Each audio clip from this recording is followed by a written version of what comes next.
అద్వైత పరిప్రశ్నోత్తర రత్నావళి పుస్తకంలోని 2వ ప్రశ్న. ప్రమాణం అనగా ఏమిటి? అవి ఎన్ని విధాలు? జీవుడు దేవుడు ఒకటేనని ఏ ప్రమాణం ద్వారా తెలుసుకోవచ్చు? సో ప్రమాణాలు 3 రకాలు. ఒకటి ప్రత్యక్ష ప్రమాణం, అనుమాన ప్రమాణం, శాస్త్ర ప్రమాణం. ప్రత్యక్ష ప్రమాణం అంటే ఏమిటి? మానవుడికి 5 జ్ఞానేంద్రియాలతో పాటు 6వదైన మనసు కూడా ఇంద్రియాల వలె పనిచేస్తుంది.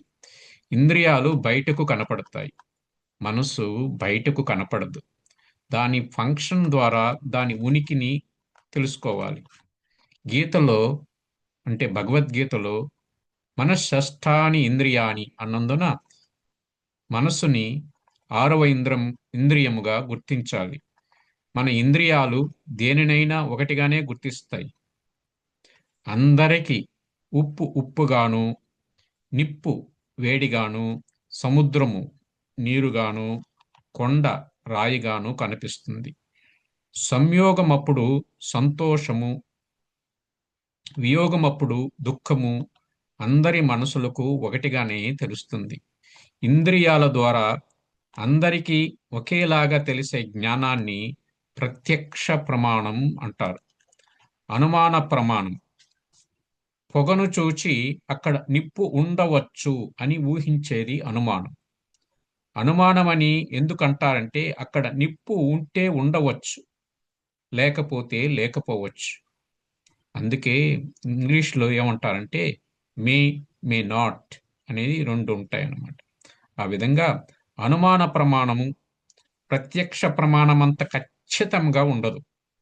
ప్రతి విద్యార్థి పరీక్ష బాగా రాశానని చెబుతాడు. పాస్ అయితే అది తన ప్రతిభ అని, ఫెయిల్ అయితే అది తన కర్మ అని అనుకుంటాడు. ఏ వ్యక్తి అయినా తను చేసే పనిలో విజయం సాధించాలని కృషి చేస్తే వాడు అనుకున్నట్లు అది జరగదు.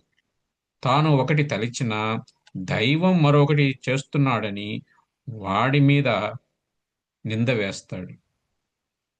ఎవరో మనకు కనపడకుండా ఉండి ఈ ప్రపంచ వ్యవహారాన్నంతా జరిపిస్తున్నాడని అనుకోవడం అనుమానం.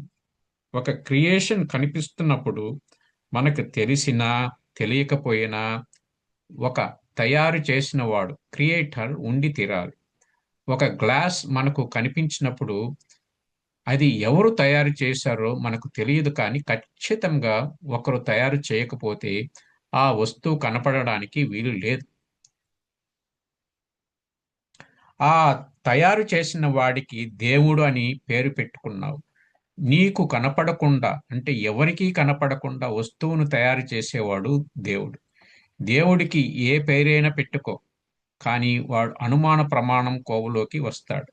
ఈ అనుమాన ప్రమాణం ఆధారంగానే ఆస్తికులు దేవుడున్నాడని, నాస్తికులు దేవుడు లేడని వాదించుకుంటున్నారు.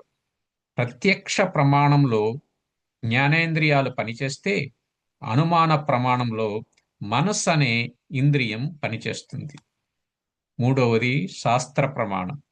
ఇది నిగమము, ఆగమము అని 2 విధాలుగా ఉంటుంది.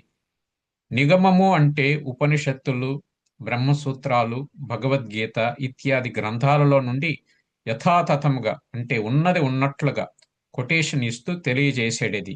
ఉదాహరణకు తత్వమసి, సర్వం ఖల్విదం బ్రహ్మ, ఏకమే వాద్వితీయం బ్రహ్మ అనే వాక్యాలు. నిగమము నీవు నేను అని ఇద్దరు లేరు, నీవే నేనైతినని, ఈ కనిపిస్తున్నదంతా మిథ్య అని, బ్రహ్మమొకటే సత్యమని, ఆ బ్రహ్మము ఒకటే ఉన్నదని, రెండవది లేనే లేదని శాస్త్రజ్ఞానం కలవాడు గురువు శిష్యునికి తెలిపి అపరోక్ష అనుభూతిని కలిగించడం. రెండవది ఆగమము. ఆగమము అంటే బ్రహ్మనిష్ఠుడైన గురువు తన అనుభవాన్ని ఆధారముగా చేసుకొని శాస్త్ర ప్రమాణాన్ని విశదీకరిస్తూ శిష్యుడికి అపరోక్ష అనుభూతిని కలిగించడం. ఉదాహరణకు నీవెవరు అని అడిగినప్పుడు ఎదుటి వ్యక్తిని అడిగితే ఏం చెప్తాడు? నీవు అని సంబోధిస్తున్నావు. ఆ వ్యక్తి సమాధానం చెప్పేటప్పుడు నేను రాముడనని అంటాడు. ఇచ్చట నీవు నేను అని అనేవాడు ఒక్కడే అవుతున్నాడు. కొండ, బాణ, చట్టి, మూకుడు రకరకాల నామరూపాలతో వ్యవహరింపబడుతున్న అన్నింటిలో ఉన్న మట్టి ఒకటే అయినట్లు గొలుసు, గాజులు, కమ్మలు, ఉంగరాలు అన్నింటిలో బంగారం ఒకటే అయినట్లు ఈ ప్రపంచమంతటిలో నామరూపాలు అన్నీ ఒక ఒకే అస్థి, భాతి అంటే సచ్చిత్తులని, కనిపించేదంతా మిథ్య అని, వాటి అన్నిటికీ మూలం ఒకే బ్రహ్మమని తన అనుభవాన్ని శిష్యునికి కలిగించి అపరోక్ష అనుభూతిని కలిగించడు. ఆ బ్రహ్మము ఒక్కడే ఉన్నాడని, వాడు సచ్చిత్తులని, విడదీయడానికి వీలు లేకుండా ఉన్నాడని, అనేక నామరూపాలుగా కనిపిస్తున్న తన ఉనికిని అతడు కోల్పోలేదని, ప్రతి వస్తువులో ఉన్నది అన్న భావము ఆయన సద్రూపమని, కనిపిస్తుందన్న భావము చిత్రూపమని, అది తప్ప మరొకటి లేదని, అది ఏకమని శిష్యునికి తెలిపి అపరోక్షానుభూతి కలిగించడము ఆగమము. ఇప్పుడు 3 రకాల ప్రమాణాలు తెలుసుకున్నాం. రేపు అద్వైతమును ఎందుకు తెలుసుకోవాలి? ఎవరి ద్వారా తెలుసుకోవాలి? ఎవరు తెలుసుకోవాలి? అనే ప్రశ్నకు సమాధానంగా తెలుసుకుందాం. ధన్యవాదాలు.